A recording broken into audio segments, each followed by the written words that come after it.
Brexit means Brexit. An exit from Brexit. No more Mr. Nice Guy. Seamus, I'm not sure this is a great idea, is it? Order! Hello and welcome to Debated Podcast, a podcast where we talk about all things politics.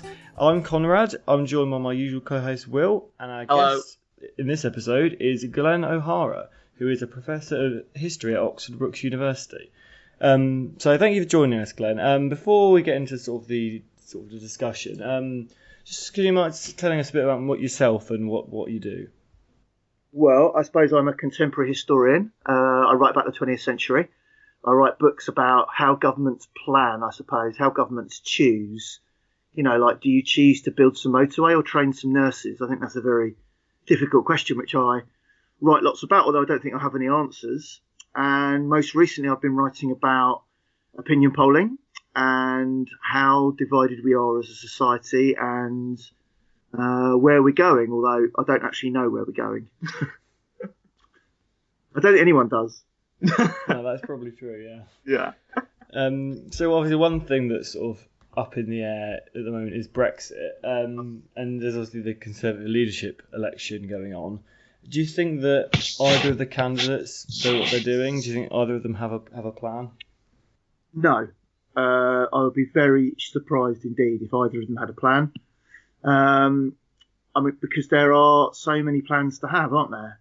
And what they're trying to do, I suppose, is have enough creative ambiguity to just get through, get into number 10, and then try and use the machinery. However, I think there probably isn't any machinery, not only in Brexit, but in general terms. You know, the powers of the Prime Minister are so circumscribed these days that to what extent it's getting into number 10 meaningful at all, I'm not sure. This is not going to be, that uplifting, I suspect. This is my view. That's fair enough, yeah. Do you think that, given the way that you have sort of looked at opinion polling, and I'd be interested to see how Conrad would react to your opinion, that you seem to believe that there is a strong possibility of a Labour minority government at the next election. Do you think that Boris Johnson could conceivably win a general election and win it with a large enough mandate to govern as he would wish? Well, that's always possible, and I certainly would not rule that out because he's a deeply unscrupulous operator, and he is much cleverer than he would like you to think by talking about, painting crates as buses or whatever.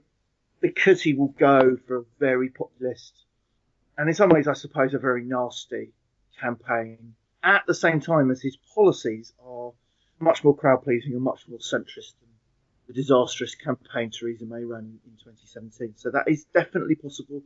He also has something about him which just sucks all the energy out of everybody else's campaign, like Trump. So it is definitely possible, and we're already, there's a YouGov poll today showing a little bit of Tory upward movement. And, unbelievably, the Conservatives are ahead of Labour in that poll. Almost inexplicable to me that could even be possible. So it is possible. However, Tories are under attack from every single side. And Ian Warren, who people can read or follow on Twitter as Election Data, talks about this a lot. The Liberal Democrats are a huge threat to the Tories across the south of England, across white-collar professional workers, across kind of liberal, centrist, mainstream people. And Boris makes that situation worse. So being under attack from Brexit Party in one direction, Liberal Democrats in another. And there are switches from Tory to Green. There are switches from tiny numbers of switches of Tory to Labour, or indeed Tory to small parties or abstention. So I just find it impossible to believe that Boris can reach a majority of what he would need. 50, 60? Yeah. 40, 50? That looks just like a huge, gargantuan ask, doesn't it? Yeah, so I was at the hustings the other day and helping out the Boris campaign, and we were giving out these leaflets which actually have seat predictions based on a Comres 11th of June poll, which is now 199 seats at the current polling, and with Boris 395. I'm not quite sure of the value necessarily of one poll which obviously prompts for the leader compared to what it would be like in an actual scenario. But in terms of actually winning a majority, or even like anything close to a majority, I think the votes lost to the Brexit Party, in a tactical sense, have got to be the focus, because that's where 70% of Conservative voters voted Leave. I think that's got to be where we're most worried about losing votes to, rather than Lib Dems. Yeah, I mean, don't get me wrong. I think it might well be that a Boris premiership, albeit short-lived one, might be the best way of the Conservatives getting out of this in one piece. So even if they go into opposition and they have 250 seats, or whatever it might be, that at least means they avoid a huge seismic split on the scale of the 1840s or 1902, and they come out whole, and then they're able to come back into office when Labour fall apart over the same issue, Brexit. So it may well be that Boris is the right call. It's just that I don't think he appeals to people in places where you might want to appeal. So if you look at the geography of those Leave voters, they might not help you in marginal seats, because we're not just talking about losing to Lib Dems in Guildford or wherever it might be, or Surrey Heath, where you'd lose a lot to Lib Dems. We're also talking about losing small numbers of voters to Lib Dems in marginal seats where you're fighting Labour, or indeed why the Brexit Party might take them. So it's a complex landscape. I also don't think we should put too much strength on kind of what-if polls, because there's another opinion poll which doesn't show that big uplift, or it shows a modest uplift, which is what I would expect. He will have some opportunity to reintroduce himself, and British voters are pretty fair-minded in that they'll allow him to set out his stall. And he will be surrounded by people who want him to say, I'm a liberal centrist Tory, which, we all know that to some extent in private he is. But don't get me wrong, I think it's possible that Boris can help the Tories. It's just that my view is probably that the way he helps them is to get their boats off the beaches without getting them all blown to pieces. I think it's interesting what you've said about him acting as a force almost as to keep the core of the Conservative Party alive, even if it goes into opposition. I wondered, you've written quite a lot about Tony Blair, and I've seen some recent comparisons between Boris and Tony Blair. Some people saying that he's sort of like the Blair of the centre-right. Do you think that's accurate at all? Yes. Well, no. Firstly, no, because Blair had the ability to reach out to unexpected places when he was Prime Minister, and latterly in his period as leader of the opposition. He could reach out to suburban voters who hadn't voted Labour, perhaps for 20 or 30 years. In his present incarnation, unlike his 2008 incarnation as becoming Mayor of London, Boris doesn't have that. He is very, very unpopular with Remainers. He's incredibly unpopular with kind of people who Tories once, high-income people who Tories once would have taken for granted. So electorally, no, because he is divisive. And Blair was able to get 44% of the vote in 1997.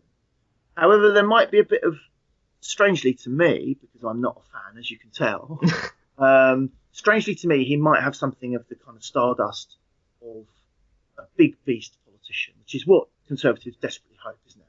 That he just has the ability to bend light almost towards himself, because he's the gravity caster in the room, a bit like big beasts, like Blair or indeed Gordon Brown.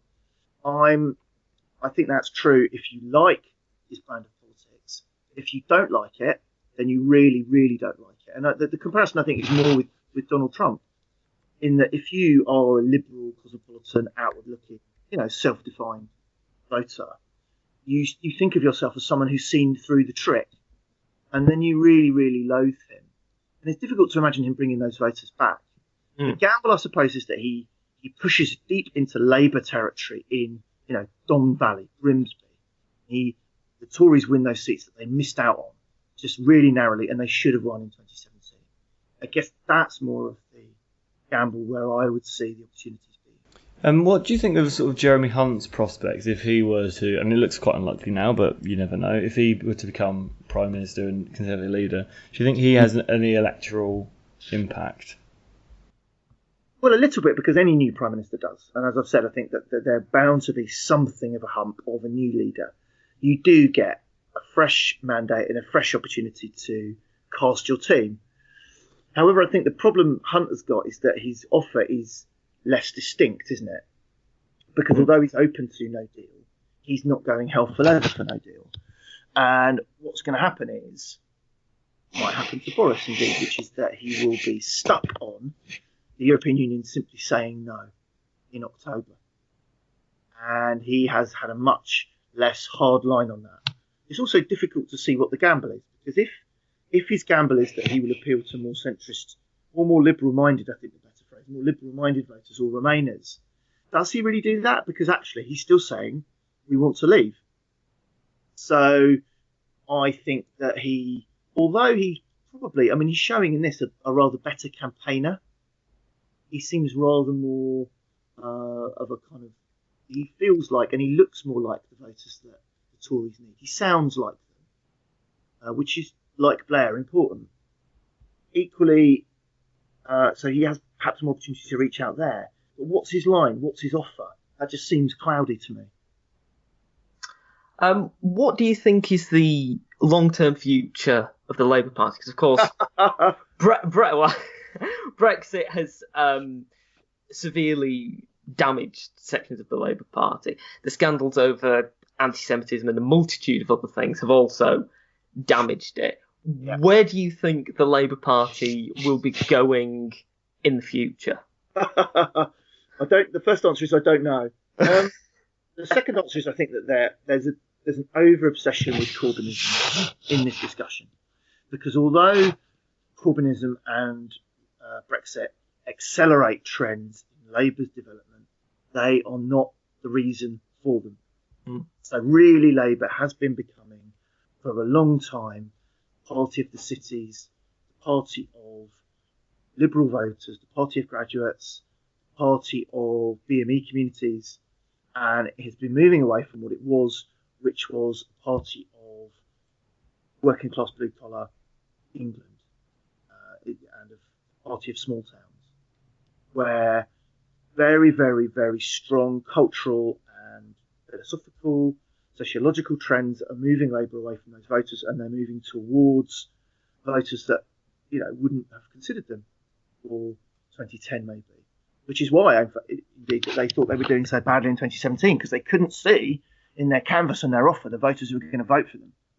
So the first thing to say is Labour has a series of long-term challenges, and probably what Remainer and pro-European Labour MPs are saying at the moment is, look, we just have to throw our lot in with the Britain that is in the emergent Labour Britain and lose some of the seats in the north of England, especially where we've had those seats for generations.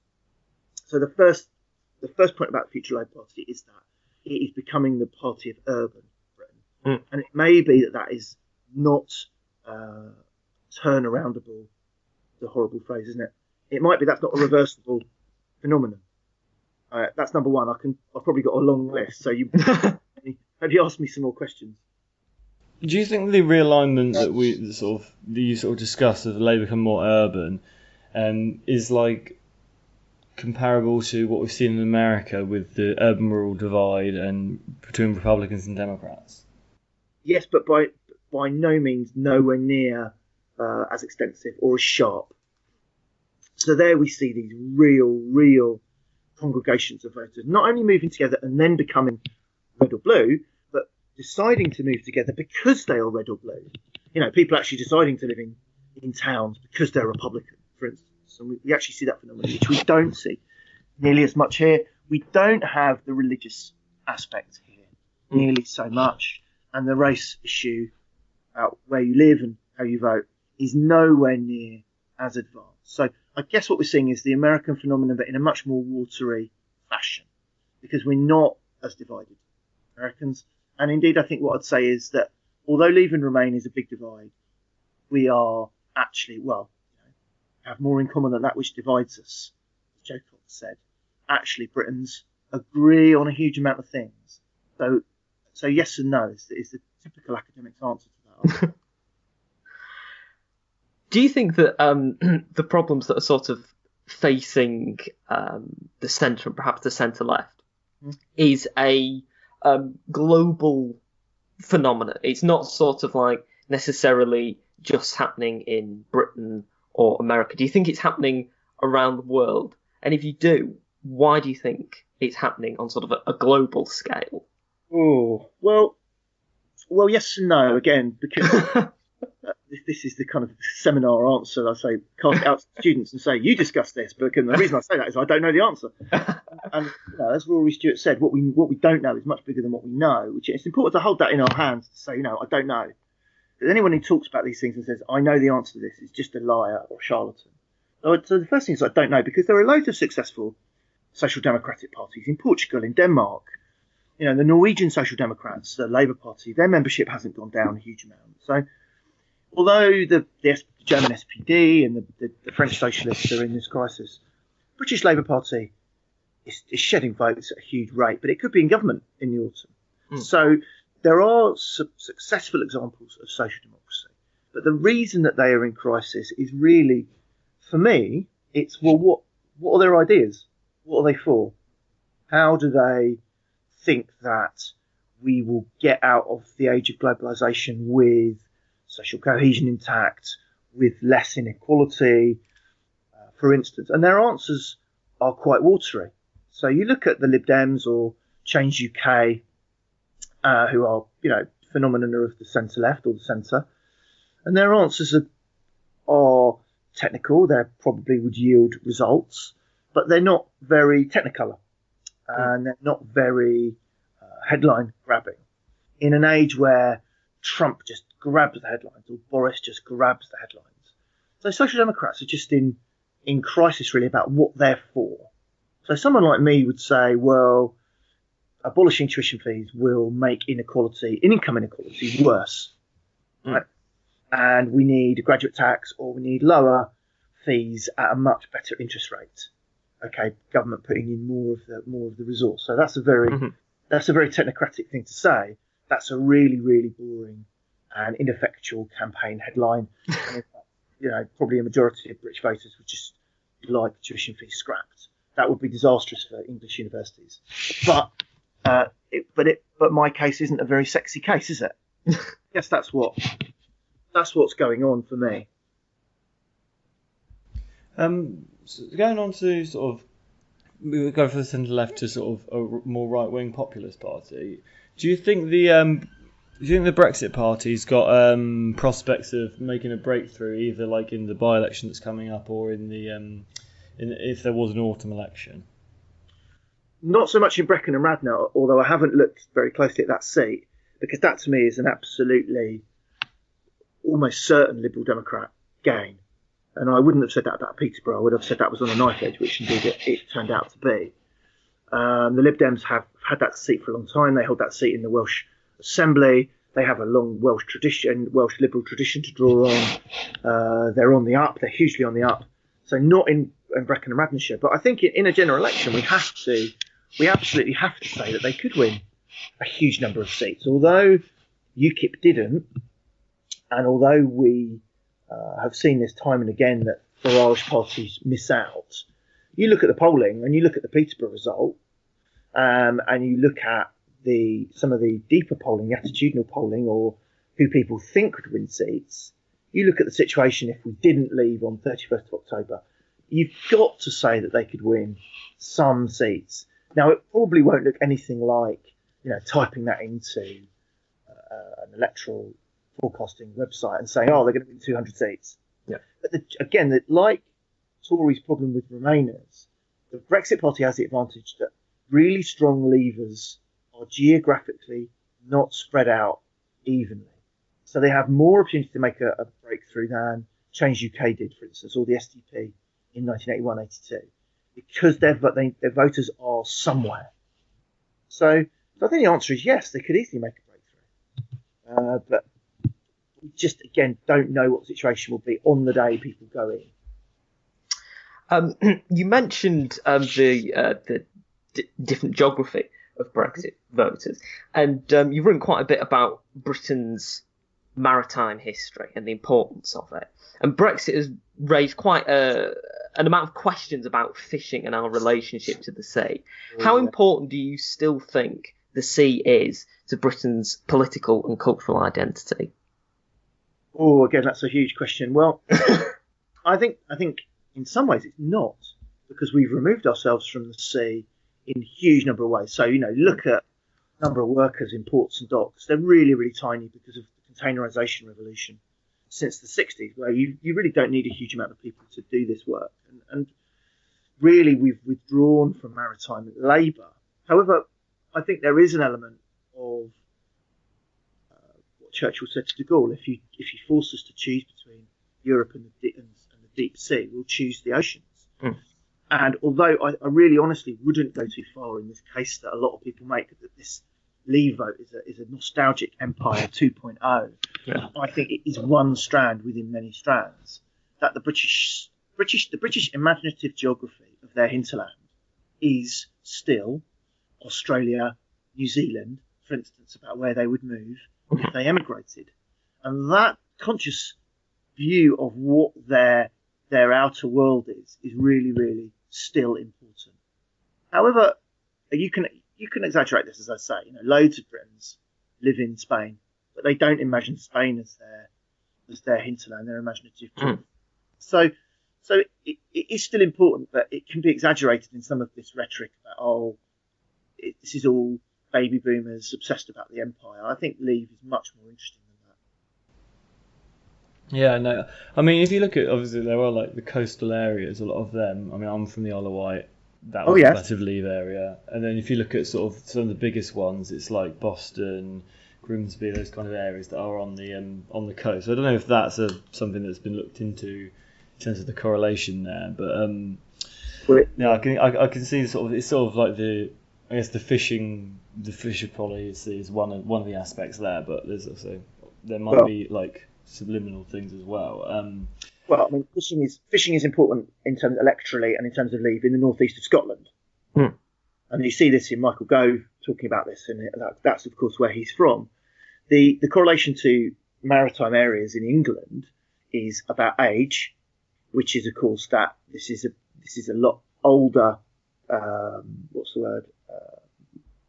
Liminal hinterland of England, so it's got a much older electorate, and also of course it's about poverty. So which is that these areas often have declined markedly for lots of economic and social reasons economically. So you've got two ends of the Leave electorate there. You've got low-income people, frustrated low-income people, and older, perhaps wealthier Britons. So you're making a kind of perfect storm for Leave in those towns. Do you think that part of the problem with government at the moment is that it's too centralised? That if there was more devolvement of government to areas, like the Isle of Wight, or say, for instance, Grimsby or the North East, do you think that people would become more active in government? And do you think government would be more reactive to issues that are faced in the country in those particular areas? I'm not sure people would become more active. I think the state would definitely become more responsive, and the state would be more successful and seen to be more successful. I mean, I wrote about this when the Independent Group launched in The Guardian about how we should have much more devolution. So, something people have been talking about a lot is that Leeds, for instance, Leeds and Bristol are quite big cities, have absolutely pathetic public transport infrastructures. Now, there's no way that a city in North America wouldn't, for instance, raise a bond or wouldn't borrow in order to change that, to have a tram system or a light rail system, for instance, like Sheffield and Manchester. So I definitely think that one of the things that we need, and George Osborne grasped at this, although ineffectually, because he in some ways didn't mean it, you need much stronger devolution to especially England's regions. The UK's government, which effectively domestically is England's government, is just not able to handle some of these issues, especially with Brexit, potentially second Brexit referendum, potentially second Indie ref in Scotland, potentially a border poll in Northern Ireland. That is going to burn up the British government for the next 5 to 10. So actual people's lives, we're living through a crisis of school funding, we're living through a crisis of elderly care, social care locally, are just not going to be lifted up in the way that for all the ills of those governments, that the Blair Brown years affected big changes in those areas that actually affected people's day-to-day lives in a positive manner. Obviously, you just mentioned the Blair Brown government. Now you're writing a book about the Blair government. Mm-hmm. How do you think the average person regards Tony Blair's time in government? Well, I think there you probably have to differentiate between the man and the government. Mm-hmm. The man is pretty unpopular. Now that's often about, if you look at YouGov, it's is it -40, -50 or something. Yeah, like that. You can have a look. And he is perceived to be someone who had high promise but not the delivery. But that, of course, focuses often on the foreign policy questions, which we know about, Iraq, etc. I think the actual record of Blair Brown in government is much more favourably perceived, and I'll be doing some work on this in the next 2 or 3 years when I'm writing the book, because people know and people feel that sure start or cancer waiting lists being pretty much abolished in the latter part of that era were very effective, because they feel that in the disintegration of some of the areas of the public sphere now, because the last 9 years have seen some of these achievements taken. So I think although he is not popular, although he's done himself some good with Remainers over the last 2 or 3 years, the era is seen as mediocre to all right, which, given how bad things are being now, is probably, it's only going to grow that sense that this was a decent time. Mm-hmm. Remember, this was a time of strong real wage growth, which we haven't had since 2008 at all. So, in many ways, effective, I suppose, is the answer.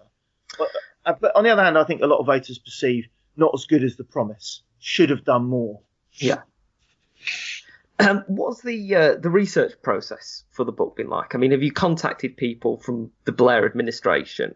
And if so, how forthcoming have they been about talking about it?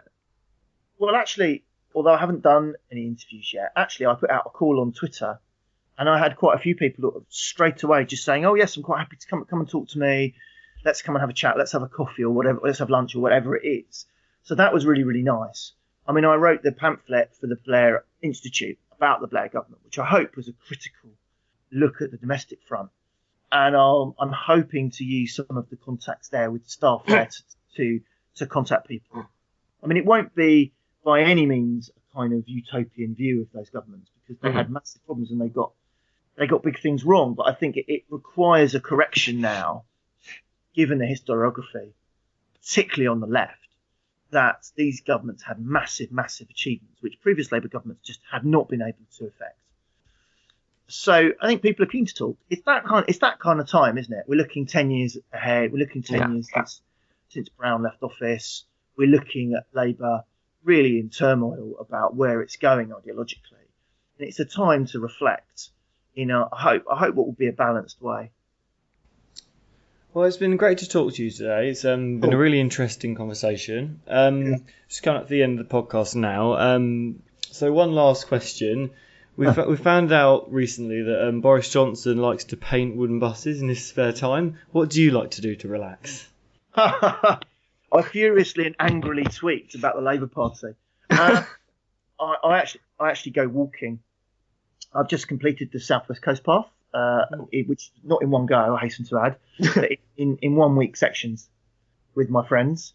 And what I would say about that is, and I'm going to be writing about this in the future, what I would say about that is Britain's national trails are an incredible resource, and Britain's paths and non-national trails are a fantastic way of just getting out there. So with my positive and optimistic hat on, get out there and get into the urban environment or get into the rural environment, but get out there and experience life at 2 or 3 miles an hour. That's how I like to get away from politics. Well, that's a nice note to end it on. So thank you everyone for listening.